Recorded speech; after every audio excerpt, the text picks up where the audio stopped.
बहुत समय पहले की बात है। एक दिन एक गांव में एक साधु महाराज आते हैं जो लोगों को कर्मों और भगवद गीता के सिद्धांतों पर बताते हैं।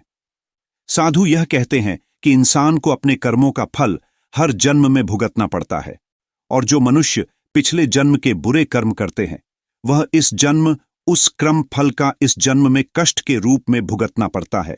वह बताते हैं कि अगर किसी महिला स्त्री ने पिछले जन्म में अपने पति के साथ छल किया हो या किसी के विश्वास को तोड़ा हो तो उसका प्रभाव इस जन्म के रिश्तों पर पड़ता है।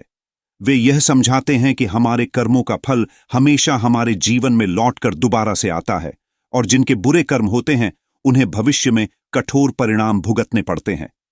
दोस्तों, यह कहानी एक गांव की शांत साधारण स्त्री की है जिसका नाम राधा है।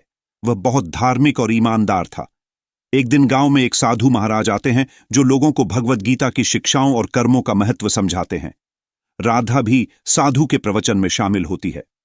प्रवचन के दौरान साधु कहते हैं कि कृष्ण भगवान ने गीता में कहा है कि जिन लोगों ने पिछले जन्म में अपने पतियों के साथ छल या विश्वासघात किया हो वे इस जन्म में अपने पति के साथ सुख नहीं पा सकता। ऐसे कर्म करने वाले महिला का जीवन अधूरा रह जाती है, यहां तक उसके पति की भी मृत्यु हो जाती है और वह विधवा हो जाती है। साधु का बात सुनकर सभी लोगों के मन में अजीब डर होने लगता है। यह सुनकर राधा के मन में अजीब सी घबराहट महसूस होने लगती है, मानो यह बात उसके ही लिए कही गई हो।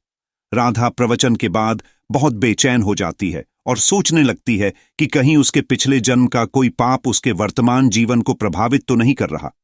वह इस पर विचार करते हुए डर जाती है और कहीं न कहीं उसे महसूस होता है कि उसके मन में जो डर और बेचैनी है उसका कारण उसके पिछले जन्म का कोई कर्म हो सकता है।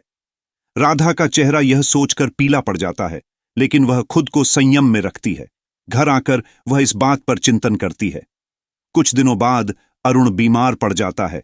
उसकी हालत बिगड़ती जाती है, लेकिन कोई दवा या उपाय उसे ठीक नहीं कर पाता।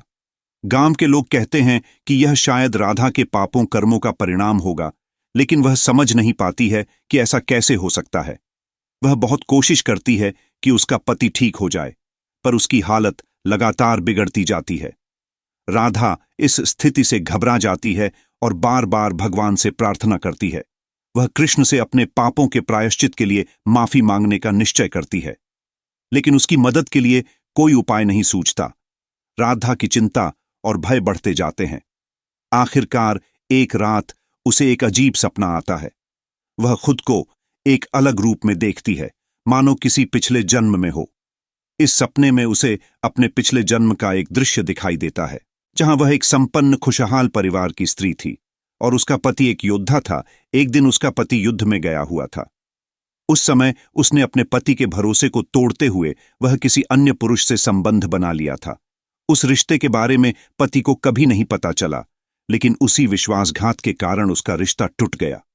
सपने से जागते ही राधा को एहसास होता है कि उसी पाप का परिणाम के कारण ही वह इस जन्म में कष्ट भुगत रही है। फिर उसे समझ में आता है कि पिछले जन्म में किए गए उस पाप का असर आज उसकी वर्तमान जिंदगी में आ रहा है। वह अपने पति अरुण की जान बचाने के लिए कृष्ण भगवान से प्रार्थना करती है और माफी मांगती है। अगले दिन साधु महाराज राधा के घर आते हैं। वह राधा को समझाते हैं कि सच्चे हृदय से किए गए प्रायश्चित और ईश्वर के प्रति पूर्ण समर्पण से ही कर्मों का प्रभाव कम हो सकता है, लेकिन उसे यह समझना होगा कि कुछ पाप ऐसे हैं जो केवल सच्ची भक्ति और सेवा से ही खत्म हो सकते हैं। राधा कृष्ण की भक्ति और सेवा में लीन हो जाती है और अपनी गलतियों के प्रायश्चित में अपने पति की देखभाल करती है।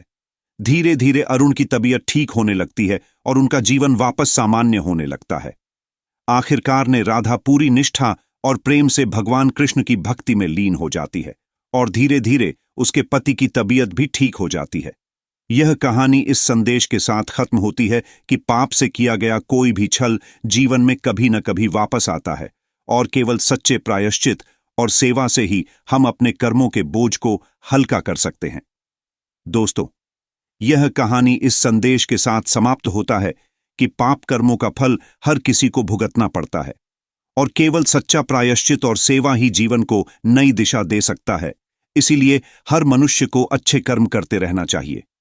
जो लोग गलत पाप कर्म करते हैं उसका बहुत भारी परिणाम भुगतना पड़ सकता है। धन्यवाद दोस्तों। ये कहानी अच्छा लगा तो इस वीडियो को एक लाइक जरूर कर दे और हमारे इस चैनल गीता गुरु ज्ञान को अवश्य सब्सक्राइब कर ले। दोस्तों, कमेंट बॉक्स में राधे राधे अवश्य लिखे। धन्यवाद। जय श्री कृष्ण।